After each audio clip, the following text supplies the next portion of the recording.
Bienvenidos a este nuevo encuentro de Roagro. Mi nombre es María Eugenia Seña, soy consultora de Roagro Valores. Con nosotros Juan Viani, gerente de Roagro Valores. En esta oportunidad, teniendo en cuenta la cercanía de las elecciones y el contexto macro que estamos viviendo, nos pareció relevante hacer un análisis de los planes de estabilización que plantean o que están barajando los equipos económicos de los distintos candidatos a presidente, y también tal vez una comparación con planes de estabilización utilizados en distintos momentos de la historia de Argentina de los últimos 70 años. Juan, ¿por qué estamos escuchando tanto esta palabra, plan de estabilización, en este momento? Bueno, buenos días a todos, gracias Euge. Tal cual, en este momento nosotros estamos teniendo una inflación muy alta y una inercia inflacionaria también muy alta, y en este contexto de elecciones en los que uno de los candidatos es economista y se hizo fuerte en sus argumentos hablando de este tema, tomó nuevamente entidad este concepto. Pero de hecho, si nosotros vamos a la teoría de planes de estabilización, la misma data de muchos años, ya que economías con inflaciones elevadas y persistentes no existen prácticamente en el mundo. Hoy hay nada más que 4 países con una inflación superior al 50% anual. Y en general, ¿qué características tienen los países con este tipo de problemas? Son países con altos niveles de pobreza, con un PBI per cápita muy bajo, y suelen estar atravesando o haber atravesado algún periodo de violencia como guerra civil o algún proceso democrático de cuestionada legitimidad. Y fíjense que este no es el caso de Argentina, porque el ingreso per cápita promedio es promedio a nivel mundial y no estamos teniendo ninguno de esos eventos. Sin embargo, si vemos la historia, desde la creación del Banco Central en 1935, tuvimos 2 periodos de hiperinflación y en 10 décadas desde ese periodo tuvimos una inflación promedio anual superior a los 2 dígitos, con lo cual evidentemente la inflación es un problema muy argentino. En resumen, entonces podemos decir que un plan de estabilización lo que busca es contener o bajar niveles elevados de inflación. ¿Cómo podés definir plan de estabilización? Así es, el principal objetivo del plan de estabilización es bajar una inflación estructural. ¿Qué es un plan de estabilización? Es un conjunto de medidas fiscales, monetarias, cambiarias y a veces viene acompañado con una política de ingresos en el que el principal objetivo es controlar la inflación. Además de eso, busca restaurar la confianza, lograr alguna estabilidad fiscal, fomentar el crecimiento económico de manera sostenible, y en general para que funcionen tienen que tener algunos requisitos. Por un lado, tienen que tener políticas consistentes que genere como un shock de expectativas y eso incremente la credibilidad, es necesaria la credibilidad. Después tiene que tener apoyo externo, porque en general son necesarias en el momento inicial divisas para afrontar una desconfianza inicial hasta que se logre esa credibilidad. Tiene que tener fuerte apoyo político porque probablemente requiera de reformas institucionales de largo o mediano plazo y esas reformas tienen que estar consensuadas. Tiene que haber un consenso social, o sea, la gente tiene que acompañar el costo inicial de ese programa con el objetivo de estar mejor en el mediano plazo. Y después, para que sea sustentable en el tiempo, también tiene que tener ciertas flexibilizaciones razonables ante cambios de variables exógenas. ¿Y qué tipos de planes de estabilización existen? ¿Cómo los podés categorizar? Bueno, principalmente lo podemos dividir de acuerdo al ancla nominal que se utilice. ¿Qué es el ancla nominal? Es una variable macroeconómica sobre la cual justamente nos vamos a anclar para bajar la inflación. Uno de ellos es el que utiliza el tipo de cambio como ancla. Ahí lo que se hace es o se fija un tipo de cambio o se fija una tasa de depreciación.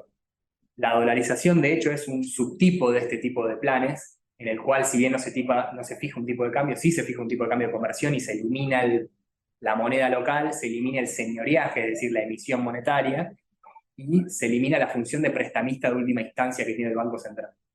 El otro tipo es el que utiliza un agregado monetario como ancla, esto es la oferta monetaria, o sea, la cantidad de pesos, y ahí lo que se hace es o se fija la cantidad de pesos o se fija también la tasa de crecimiento de esa cantidad de pesos. Y el último es el que utiliza la tasa de interés como ancla, que en realidad aquí no se usa la tasa de interés, sino que mediante operaciones que se hacen de bonos en el mercado abierto se va manejando la tasa de interés con el objetivo de anclar la tasa de inflación a esa tasa de interés.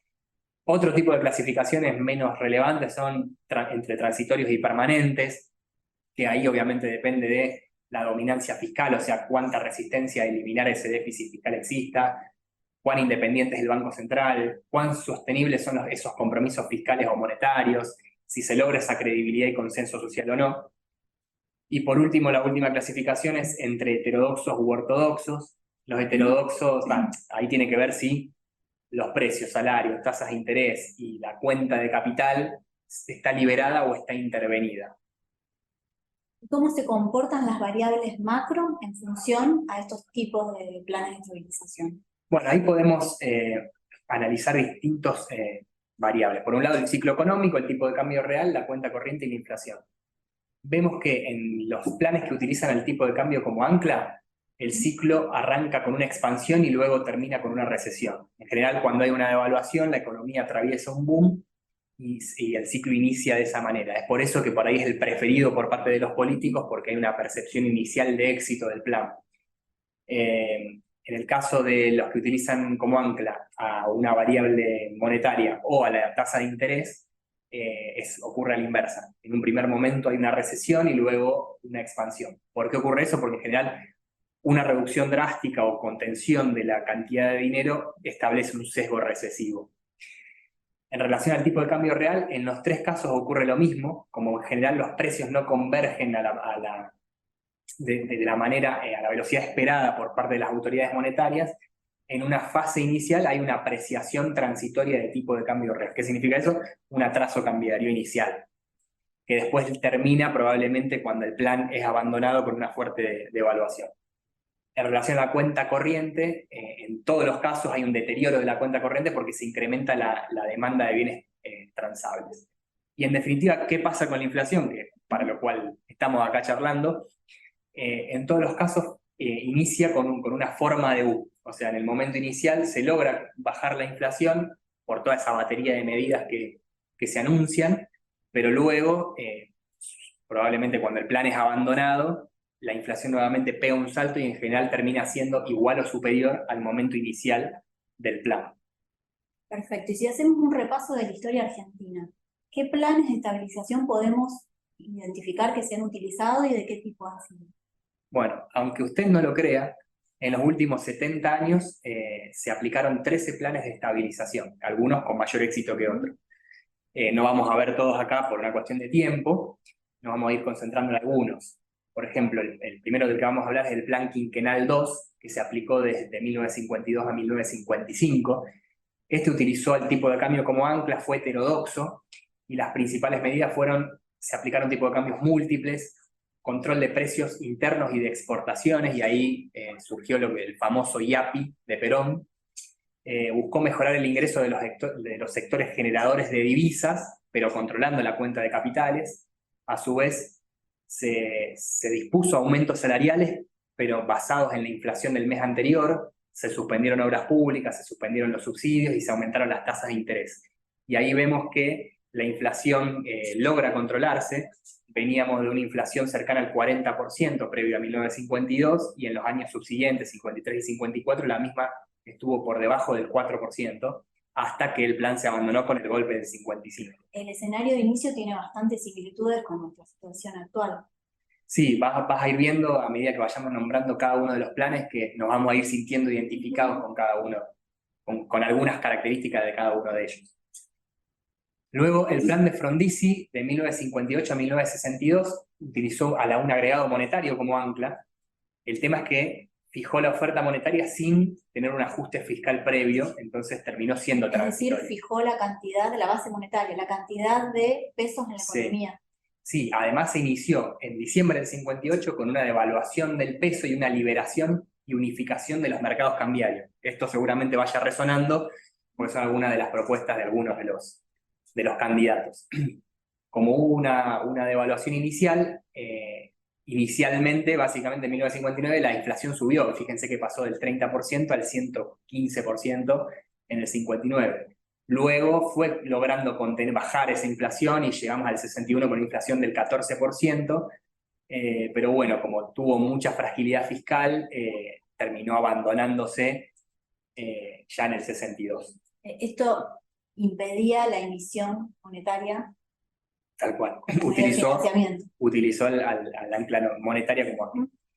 El Rodrigazo, que seguramente lo hayan escuchado, sobre todo ahora Milei lo ha nombrado mucho, utilizó el tipo de cambio como ancla nominal, fue heterodoxo y un poco lo que quiso hacer lo mismo que se venía haciendo, pero terminó saliendo mal. Veníamos de una inflación del 32%, que acá fíjense que hacíamos planes de estabilización con una inflación que hoy nos parece en la panacea. Lo que pasa que 30%, si lo vemos a nivel global, es una inflación disparatada, pero para nosotros nos parece baja.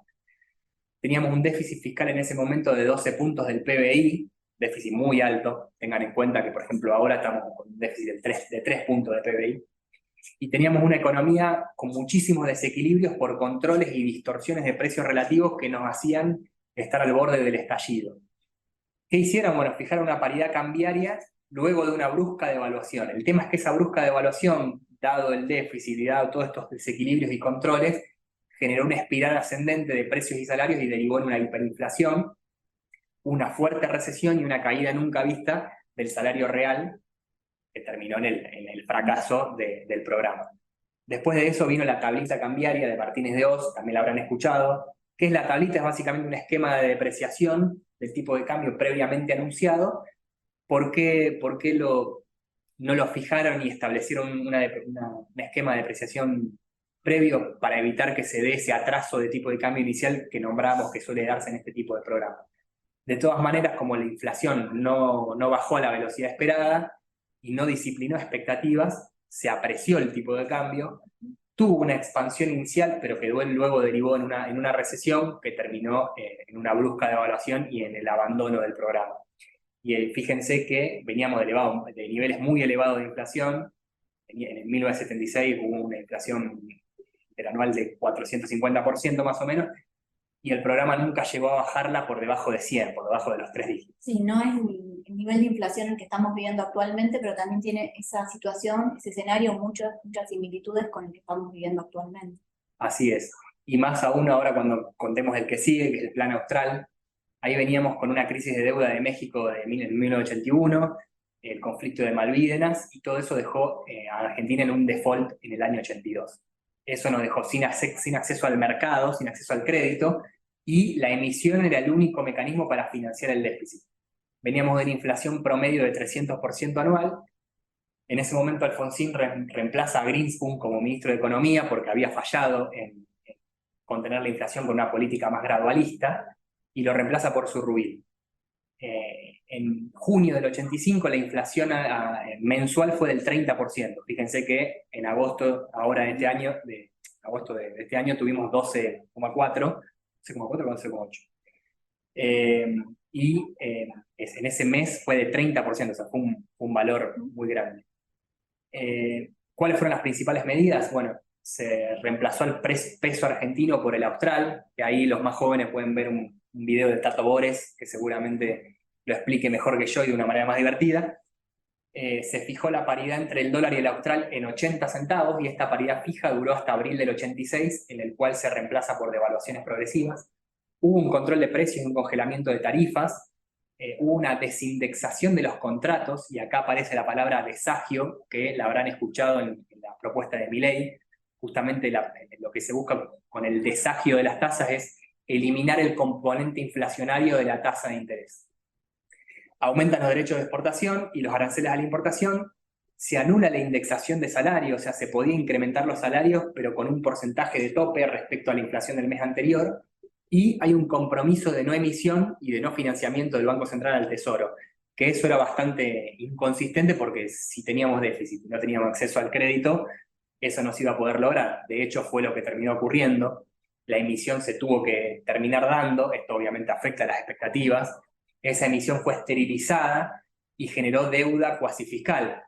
Acá también seguramente nos está resonando un poco el tema, o sea, hoy tenemos el mismo problema.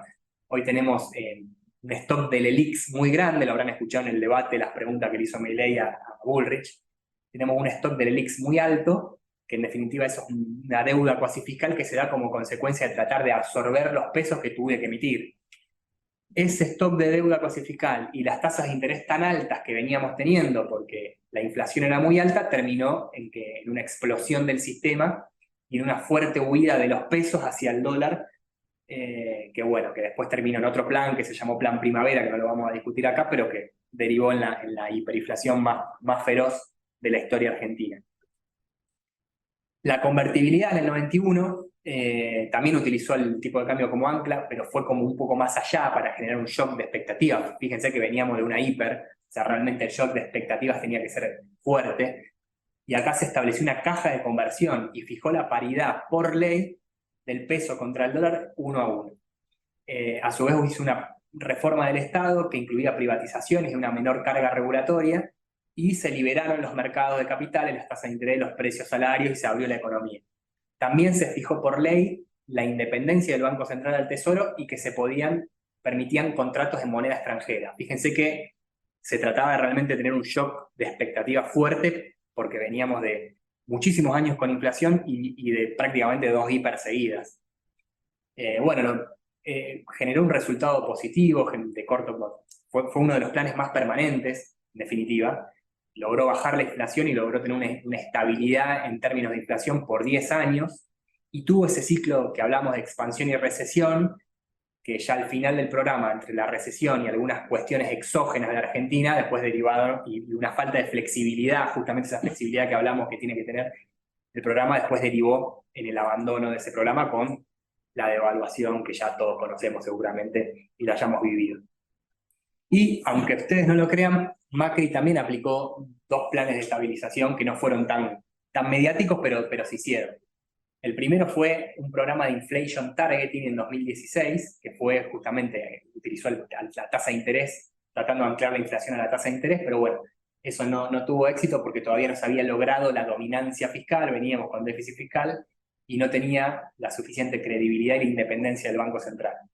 Y el último que se aplicó fue el de Sandleris en el 2018, que lo que trató de hacer es anclar la oferta monetaria, emisión cero. El tema es que, primero, Sandleris no tenía la suficiente credibilidad, y segundo, la fijación de la oferta monetaria era inconsistente con la decisión de devaluar periódicamente todos los meses, y esa inconsistencia del programa derivó en que no fuese exitoso. Y teniendo en cuenta todas estas experiencias que acabas de contar con sus resultados y la situación de las variables macro actual, si hacemos un análisis de las propuestas de los candidatos para la presidencia, ¿qué podemos esperar para Argentina de 2024? Bueno, qué pregunta. No es fácil de responder. De todas maneras, lo que podemos hacer es establecer un breve contexto macro hoy, muy rápido, porque seguramente los que nos siguen Rodagro lo charlamos seguido, y después ir viendo qué fueron proponiendo cada uno. En relación al contexto actual, hoy tenemos un déficit de 3 puntos de PBI. Recuerden, del Rodrigazo hablábamos de 12 puntos, o sea, en ese sentido está mal, pero no tan mal, diría Guido Casca. Pero bueno, como tampoco tenemos acceso al crédito, el déficit se viene financiando con deuda interna y con emisión. Hoy tenemos una deuda en pesos de 23 puntos del PBI, la cual está indexada. Eso quiere decir que no se puede licuar con una devaluación, sino que si hay una devaluación, enseguida ese stock de deuda va a volver a crecer. Y después tenemos un desequilibrio monetario muy grande, porque toda esa emisión que se dio para financiar este déficit se fue esterilizando de la misma manera que comentábamos de los años 80, mediante la emisión de LELIQs, que en definitiva es déficit cuasi fiscal o es deuda del Banco Central. Y como la inflación es tan alta y las tasas están tan altas, hoy hay que emitir una base monetaria cada 3 meses para pagar intereses solamente de las LELIQs. Por otro lado, nos encontramos con una escasez de dólares. Hoy tenemos menos 5.000 millones de dólares de reservas netas, y para fin de año, dado los vencimientos con el fondo, se espera que terminemos en menos 10.000 millones. Y hay un montón de compromisos que no se pagaron, pero se van a tener que pagar, como la deuda de los importadores o los dividendos de las multinacionales que no se giraron al exterior, que tarde o temprano va a haber que pagarlos. Por otro lado, venimos con una inercia inflacionaria muy grande. La inflación interanual está cerca del 125%. Si anualizamos la inflación de los últimos 3 meses, estamos en 160%. Y si anualizamos la de agosto, nos da más de 300%, y que probablemente la de septiembre nos dé un valor similar. Con lo cual venimos con una inercia inflacionaria compleja y con muchísimos desequilibrios, con muchísimos controles que alteran los precios relativos. Eso también podemos hacer un paralelismo con Celestino Rodrigo del 75. No para generar miedo, sino para contextualizar. Y en definitiva, ¿qué proponen los tres candidatos? Bueno, arrancamos por Milei, que es el que en definitiva es el que más detalle dio de lo que va a hacer. Emilio Campo, que sería el que presidiría el Banco Central con el objetivo de cerrarlo, así declaró Milei. Tiene algunas propuestas, para el que quiera puede buscar en nuestras redes el video que hicimos sobre dolarización, en el cual profundizamos mucho sobre la propuesta de Ocampo, así que hoy no nos vamos a extender tanto. Claro, pues la pregunta es, ¿se puede dolarizar la economía con este nivel negativo de reservas netas? Bueno, justamente la propuesta de Ocampo propone hacerlo sin la necesidad de tener todos los dólares en el momento inicial. Así que ahí pueden verlo en las redes. Y ahora voy a hacer un comentario sobre eso además. ¿Qué propone Ocampo? Bueno, liberar el tipo de cambio y luego fijar un tipo de cambio de conversión de pesos a dólares igual al tipo de cambio libre de ese momento. En ese momento, a su vez, se congelaría el stock de pesos, no se emitirían más de los pesos que ya están circulando y se daría curso legal al dólar. Esto mismo ocurrió en El Salvador y en Ecuador. Y podrían utilizarse para las transacciones ambos billetes, sean pesos o sean dólares, pero sí se dolarizarían tanto los pesos como los préstamos. Por otro lado, la deuda en pesos pasa a ser en dólares y se desajiarían las tasas. Fíjense que acá volvemos con este concepto que ya se utilizó en los 80. Es decir, se eliminaría el componente inflacionario de las tasas, tenderíamos a una tasa de interés en dólares similar a la tasa de interés internacional, ajustada por el riesgo argentino, por supuesto. Luego, para cancelar las LELIQs, se crearía el Fondo de Estabilización Monetaria, el FEM, el cual, como les digo, pueden verlo en el video anterior para no extender este video. Pero bueno, básicamente lo que hace este fideicomiso que se estructura en exteriores, emite unos papeles comerciales garantizados, respaldados por activos, y que pueden ser vendidos en el exterior. Ahora vamos a profundizar sobre eso. Entonces, en definitiva, una dolarización es pretendida como un esquema monetario permanente. O sea, uno no puede pretender dolarizar para dentro de 6 meses desdolarizar, porque el costo social y económico sería muy alto. El objetivo final, obviamente, es hacer converger la inflación a la tasa de inflación internacional en el menor tiempo posible, y en relación a las tasas, como dijimos, eliminar el componente inflacionario.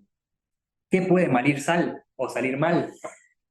Bueno, al momento de dolarizar, mínimamente Argentina debería tener las divisas necesarias como para rescatar la base monetaria, es decir, la cantidad de pesos que está dando vuelta. Si medimos eso al contado con liquide hoy, ronda los 8.000 millones de dólares y probablemente la demanda de dinero en el momento de dolarizar crezca. ¿Por qué crezca? Porque hoy a mí me llegan los pesos y me queman y me los saco de encima porque mi costo de oportunidad de tenerlos disponibles es muy alto por la inflación y las tasas como están. Ahora, si dolarizamos y se desagian esas tasas y las tasas de interés caen, mi costo de oportunidad va a ser menor y probablemente mi demanda de dinero crezca. De hecho, hoy nuestra demanda de dinero está en mínimos y eso debería recomponerse. Si asumimos que la demanda se duplicara, que no es ilógico, porque de hecho si vemos la demanda de dinero en el tiempo, estamos en menos de la mitad que en el 2006-2007, las necesidades de divisas para cubrir esta demanda serían de 16.000 millones de dólares.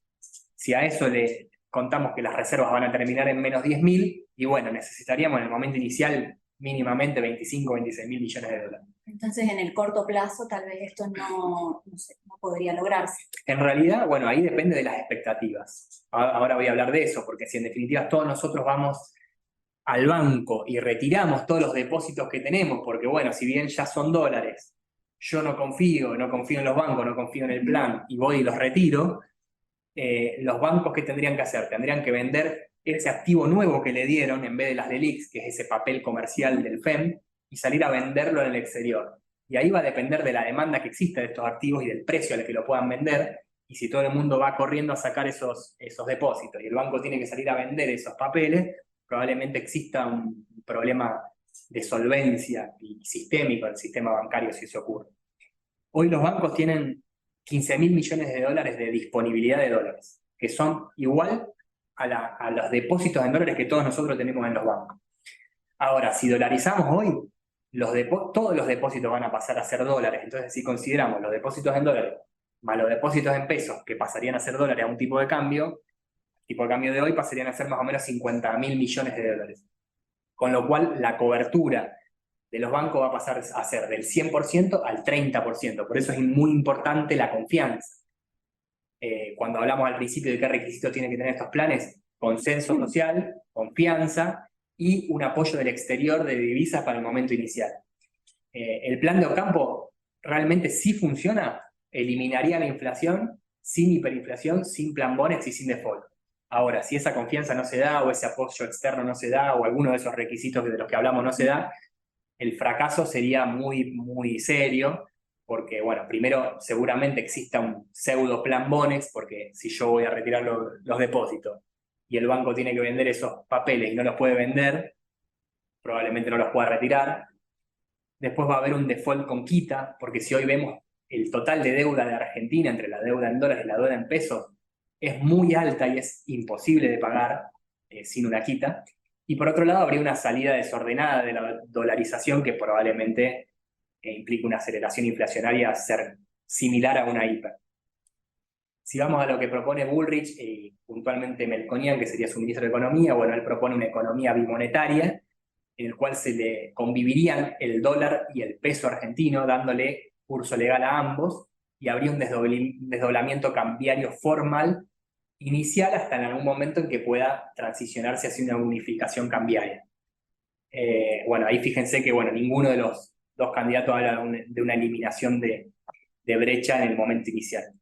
Y en relación a Massa, en realidad no hay demasiada información, no hay mucho detalle respecto de sus propuestas. Sí, los tres candidatos expresan mayor austeridad fiscal, o sea, reducir el déficit fiscal, pero sobre Massa puntualmente no hay tanto detalle respecto de cómo planea ¿Cuál sería el plan? eliminar la inflación, dado que encima hoy es uno de los principales protagonistas del problema, con lo cual desconocemos si va a cambiar la política cuando él sea el presidente respecto de la política que viene aplicando hoy.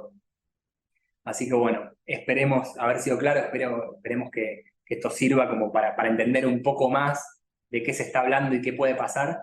Y bueno, por el bien de todos nosotros, esperemos que lo que pase sea lo mejor para los argentinos. Muchas gracias. Muchísimas gracias, Juan. Muchas gracias. Y nos vemos la próxima.